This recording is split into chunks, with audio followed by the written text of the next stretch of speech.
자, 오늘 말씀 함께 보겠습니다. 오늘 말씀은 로마서 8장 26절에서 30절 말씀입니다. 로마서 8장 26절에서 30절입니다. 신약성경 237페이지 로마서 8장 26절에서 30절 우리 함께 다 찾으셨으면 교독하도록 하겠습니다. 이와 같이 성령께서도 우리의 약함을 도와주십니다. 우리는 어떻게 기도해야 할지도 알지 못하지만 성령께서 친히 이루 다 말할 수 없는 탄식으로 우리를 대신하여 간구하여 주십니다. 사람의 마음을 꿰뚫어 보시는 하나님께서는 성령의 생각이 어떠한지를 아십니다. 성령께서 하나님의 뜻을 따라 성도를 대신하여 간구하시기 때문입니다. 하나님을 사랑하는 사람들, 곧 하나님의 뜻대로 부르심을 받은 사람들에게는 모든 일이 서로 협력해서 선을 이룬다는 것을 우리는 압니다. 하나님께서는 미리 아신 사람들을 택하셔서 자기 아들의 형상과 같은 모습이 되도록 미리 정하셨으니 이것은 그 아들이 많은 형제 가운데서 맏아들이 되게 하시려는 것입니다. 그리하여 하나님께서는 이미 정하신 사람들을 부르시고 또한 부르신 사람들을 의롭게 하시고 의롭게 하신 사람들을 또한 영화롭게 하셨습니다. 아멘. 우리 함께 고백합시다. 이 말씀은 하나님 말씀이며 살아있는 말씀이며 내 인생의 해답이다. 아멘.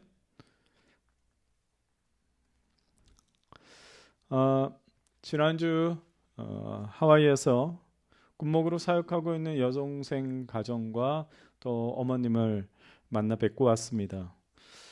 담임 목사에게 공동체 주일 예배를 한 주 휴가로 배려해 주신 성도님들께 감사드립니다. 하와이에서 가족들과 그 휴가를 보내면서 큰 위로와 또 회복의 시간을 가졌습니다. 오늘도 남들과 달라지는 그 첫걸음을 시작하겠습니다. 따라합시다. 남들과 달라지는 첫걸음. 지난 시간에 말씀드렸듯이 우리가 살아가면서 기준을 일반적으로 다른 사람, 남들, 타인으로 기준을 삼고 살아가는 경우가 많다고 말씀드렸습니다. 그리고 그 기준 때문에 우리는 오히려 더 불분명하고 더 혼란스럽게 살아가고 있습니다. 다른 사람이 기준이 돼서 내 인생이 잘 살았고 또 못 살았는가? 그게 어떻게 평가될 수 있겠습니까? 다른 사람이 기준이 되어서 다른 사람들처럼 자식들에게 잘해주지 못하면 부모로서 실패입니까? 다른 사람들처럼 가지지 못하고 또 건강하지 못한다고 해서 우리의 인생을 비관적으로 생각해야 합니까? 다른 사람들처럼 이 나라는 존재가 드러나지 않는다고 해서 높여지지 않는다고 해서 슬퍼하고 낙담해야 합니까? 우리가 바라보고 있는 이 기준이 달라져야 합니다. 그것이 우리가 첫 번째로 걸어야 할 달라지는 그 첫걸음이고 주님의 제자로서 다르게 살려고 애써야 하는 그 노력인 것입니다. 오늘도 말씀을 통해서 제자로 부르신 그 주님의 뜻을 깨달을 수 있기를 축복합니다. 오늘 우리가 새겨야 할 요지는 바로 이것입니다. 제자는 하나님 아버지의 그 선하신 인도하심을 분명히 믿어야 한다는 겁니다. 오늘 본문 중에 우리가 익숙하게 들어본 말씀이 있는데 그것은 바로 28절입니다. 우리 28절 같이 읽을까요? 하나님을 사랑하는 사람들, 곧 하나님의 뜻대로 부르심을 받은 사람들에게는 모든 일이 서로 협력해서 선을 이룬다는 것을 우리는 압니다. 많은 성도님들이 이 성경 구절을 참 좋아합니다. 왜 그렇습니까? 어떤 곤란한 상황이나 힘든 상황에 처했어도 결국 모든 일이 협력해서 선을 이룬다. 좋은 결과가 나타날 것이다. 모든 일이 승리할 것이다. 결국 형통하게 될 것이다. 나를 내버려 두지 않으실 것이다. 우리는 이것을 이렇게 받아들이고 있기 때문입니다.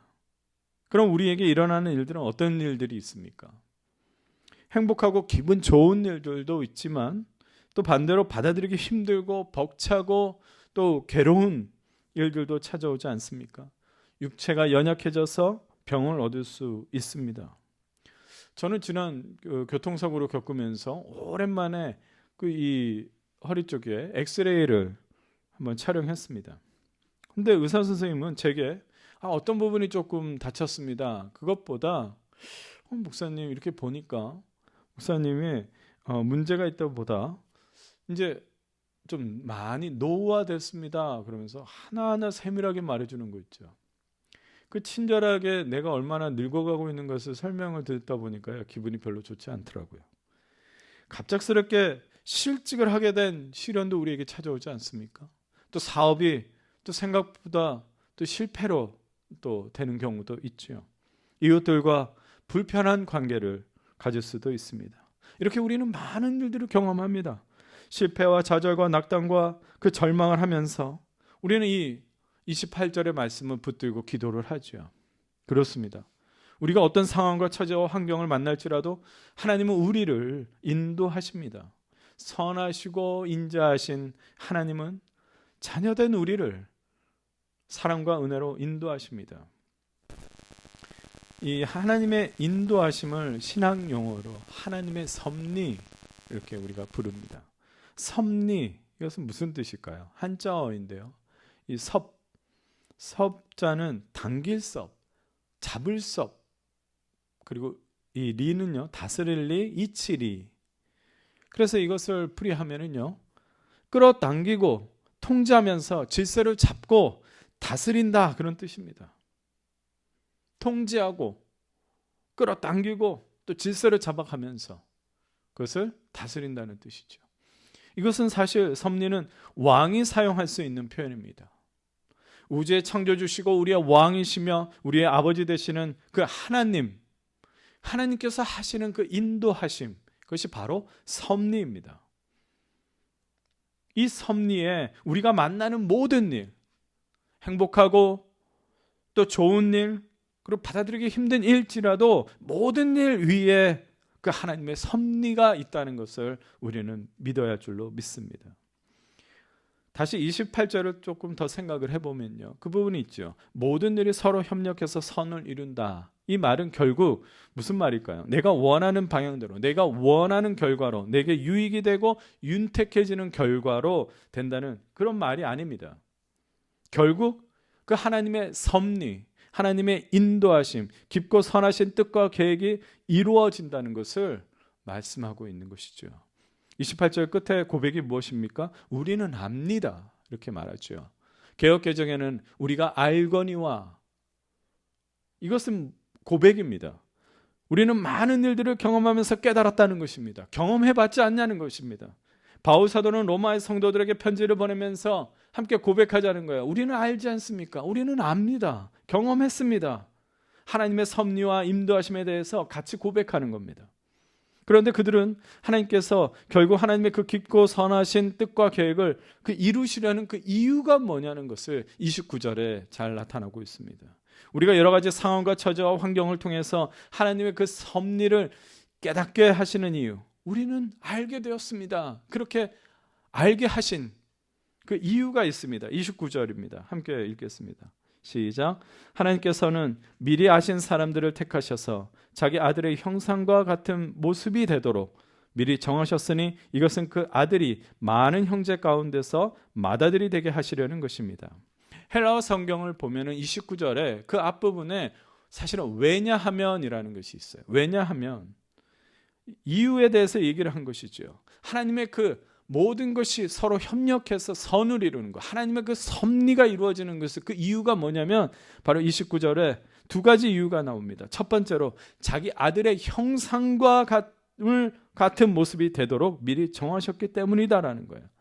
즉 우리가 하나님의 아들 예수 그리스도의 형상을 담도록 뜻을 정하셨다는 거예요. 계획하셨다는 것입니다. 하나님 아버지께서 우리의 인생에 간섭하시고 섭리, 인도하셔서 하나님의 깊고 선하신 뜻이 이루어지는 이유가 무엇입니까? 우리가 가장 아름다운 모습, 가장 멋진 모습, 가장 원하시는 모습, 가장 기뻐하시는 모습을 이루기를 원하시기 때문입니다. 누구의 모습이 되기를 원하십니까? 이분처럼 하나님께 순종한 분은 없습니다.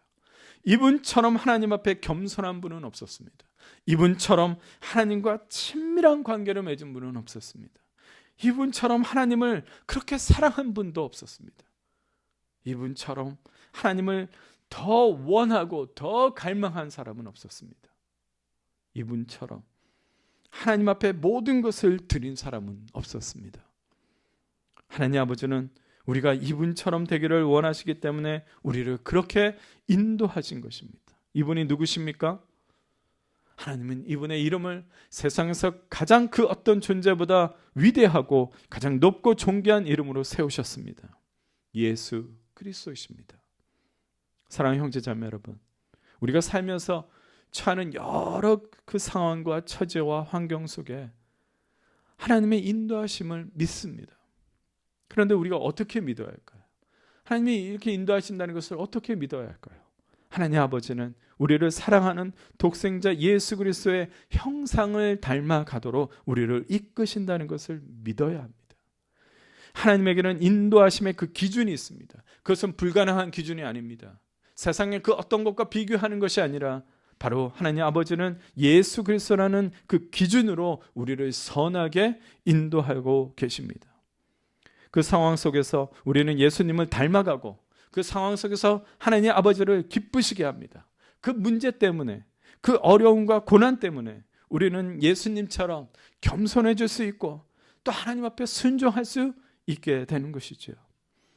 하나님 아버지는 이것을 원하시기 때문에 우리를 그분의 그 기준으로 인도하십니다.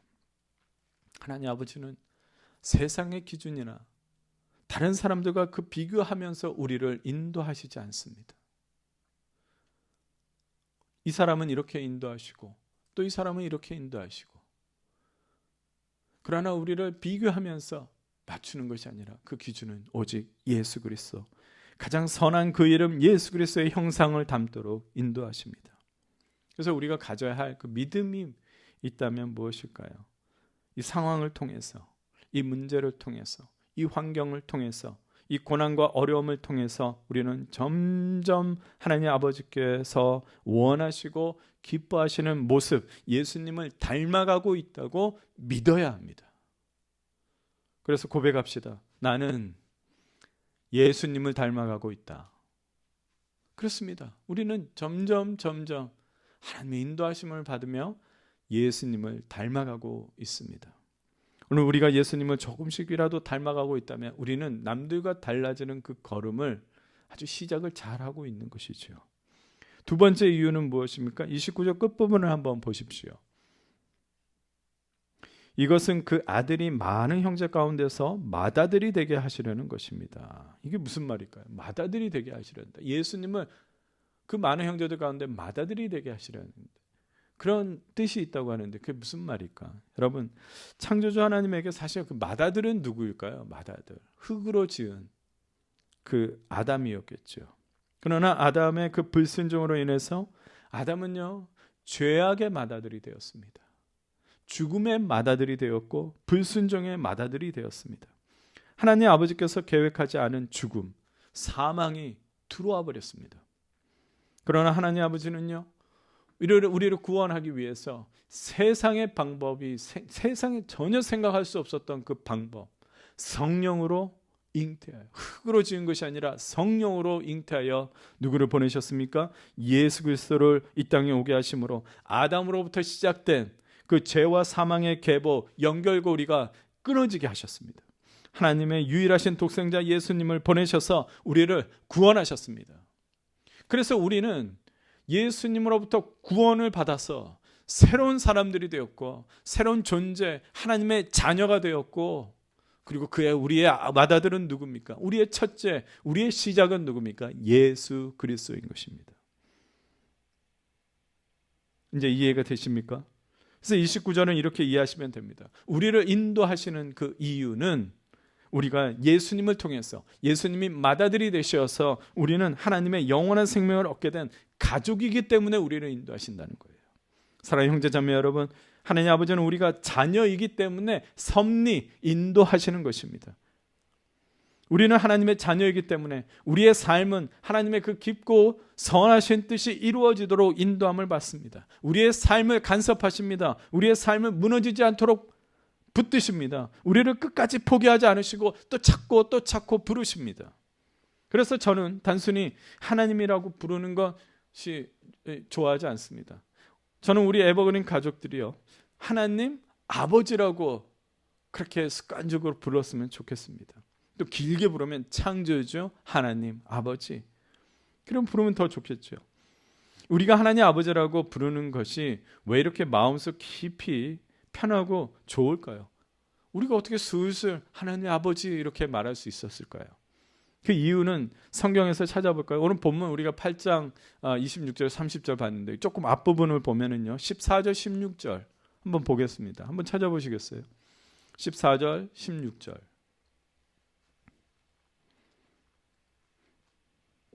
제가 읽어드리겠습니다. 하나님의 영으로 인도함을 받는 사람은, 성령으로 인도함을 받는 사람은 누구나 다 하나님의 자녀입니다. 여러분은 또다시 두려움에 빠뜨리는 종살이의 영을 받는 것이 아니라 자녀로 삼으시는 영을 받았습니다. 그래서 우리는 그 영으로, 성령으로 하나님을 아빠, 아버지라고 부릅니다. 바로 그때에 그 성령이 우리의 영과 함께 우리가 하나님의 자녀임을 증언하십니다. 우리 모두는 예수님을 나의 구주로 영접하면서 하나님의 그 영, 예수님의 영, 성령님을 받았습니다. 성령님은 우리를 하나님의 아버지의 자녀로서 인도하시는 거죠. 15절에 보니까 우리 안에 있는 성령님을 이렇게 부르네요. 자녀로 삼으시는 영, 자녀 삼으시는 영, 자녀로 인정하는 영. 이 성령 때문에 우리의 마음속 깊이 하나님을 아버지라고 부를 수 있게 되는 겁니다. 성령님으로 인해서 우리는 자연스럽게 마음속 깊이 편안하게 자연스럽게 하나님 아버지, 성령님은 우리가 하나님 아버지를 부를 때에 또 하나님의 자녀라는 것을 증언해 주십니다. 사랑하는 에버그린 형제 자매 여러분, 우리가 어떤 상황과 처지와 환경에 있더라도 하나님 아버지를 부르십시오. 우리가 하나님 아버지라고 부를 수 있는 그 순간에 성령님께서 역사하십니다. 어떻게 일하십니까? 여기 하나님의 아버지 자녀 박성진 목사가 지금 당신을 부르고 있습니다. 이 사람은 하나님의 자녀가 맞습니다. 제가 증인합니다. 성령님은 우리가 하나님의 자녀라는 것을 증언해 주시는 것뿐만 아니라 또 다른 일을 해 주시는데요. 오늘 본문 말씀 26절 같이 읽겠습니다. 시작. 이와 같이 성령님께서도 우리의 약함을 도와주십니다. 우리는 어떻게 기도해야 할지도 알지 못하지만 성령께서 친히 이루 다 말할 수 없는 탄식으로 우리를 대신하여 간구하여 주십니다. 우리가 하나님 아버지를 부를 때에 성령님은 우리를 도와주십니다. 성령님은 우리의 약함을 아시기 때문입니다. 우리를 잘 아시기 때문입니다. 알기 때문입니다. 우리의 육체적인 약함을 아십니다. 병들어 있는 것도 알고 연약해진 것도 알고 육체적으로 지치고 피곤한 것도 알고 있습니다. 우리의 그 정신적인 그 약함도 알고 계십니다. 너무나 상처받아서 낙심되어 있는 것도 알고요. 너무 억울해하고 있는 것, 너무 걱정하고 있는 것, 너무 두려워하는 것도 알고 계십니다. 우리의 영적인 그러한 약함도 알고 계십니다. 말씀이 부족하고 기도가 부족해서 영적으로 방황하는 것도 알고 계십니다. 하나님 아버지의 그 관계가 친밀하지 못하고 예배의 열정이 식은 것도 알고 계십니다. 우리가 이렇게 육체적으로, 정신적으로, 영적으로 연약한 것을 성령님은 도와주십니다. 27절을 보니까 성령님께서 성도를 대신하여 간구하십니다.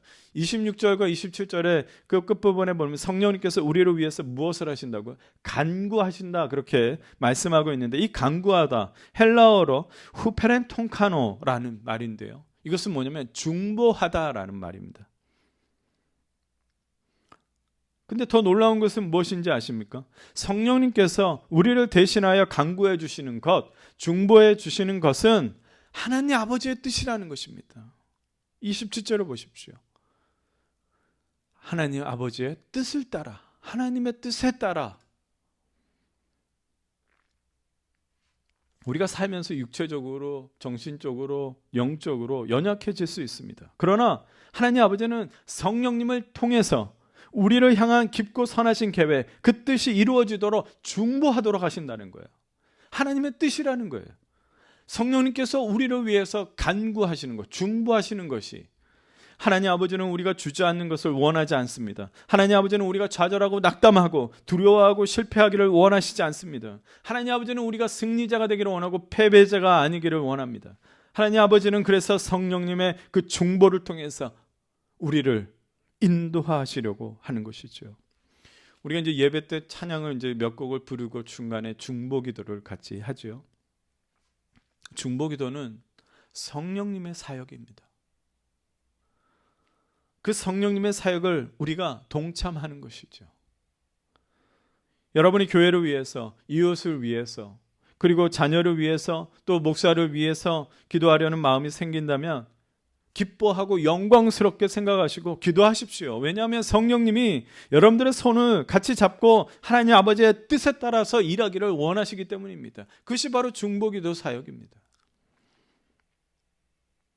이제 마지막으로 하나님 아버지의 깊고 선하신 뜻이 우리를 어떻게 인도하시는가를 한번 보겠습니다. 30절, 우리 30절 같이 읽을까요?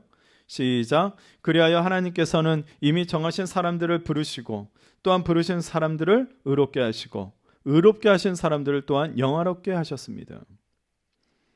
하나님 아버지는 그 맏아들 예수 그리스도를 기준으로 우리를 인도하시지요. 그런데 하나님 아버지는요, 단계를 밟으시면서 그렇게 창조를 하신 것처럼 우리를요, 키가 조금씩 자라듯이 조금씩 성장하면서 그리고 성숙시키면서 우리를 그렇게 인도하신다는 겁니다.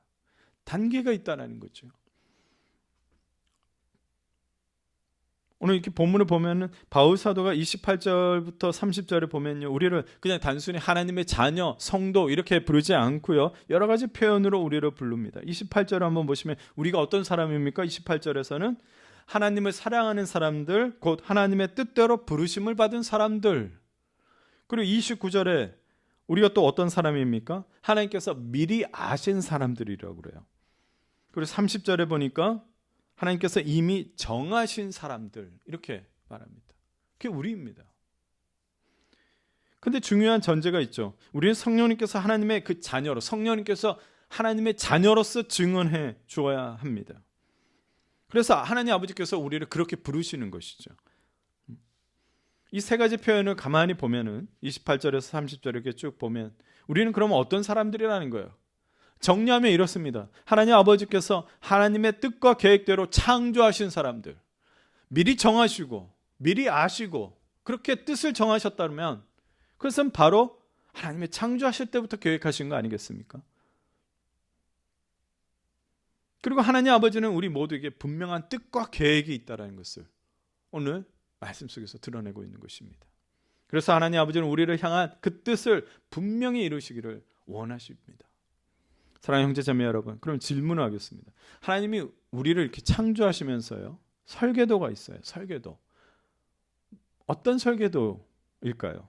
하나님 아버지께서 우리를 만드시면서 이 설계도를 보고 만드셨다고 하는데 어떤 설계도입니까? 그렇습니다. 하나님 아버지 자신의 형상에 따라, 자신의 형상을 따라서 만드셨습니다.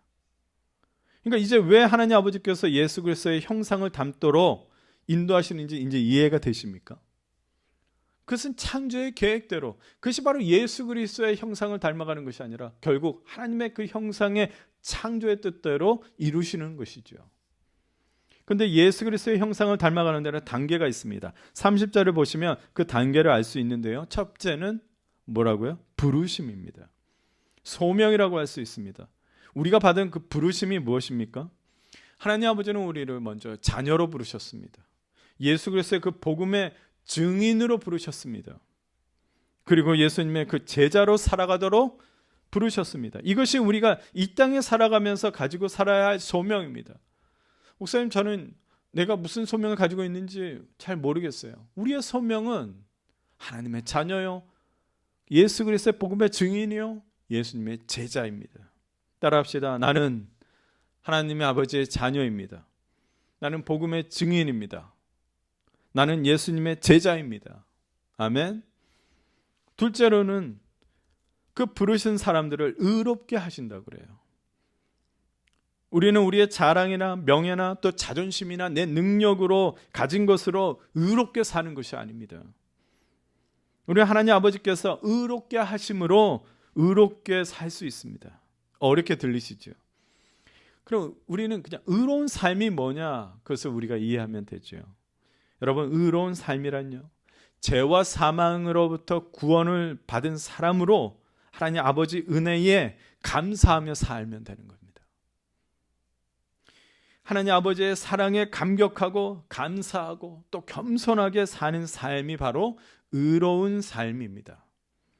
하나님 아버지는 우리를 인도하시면서 다시 구원의 그 감격을 회복하게 하셨습니다.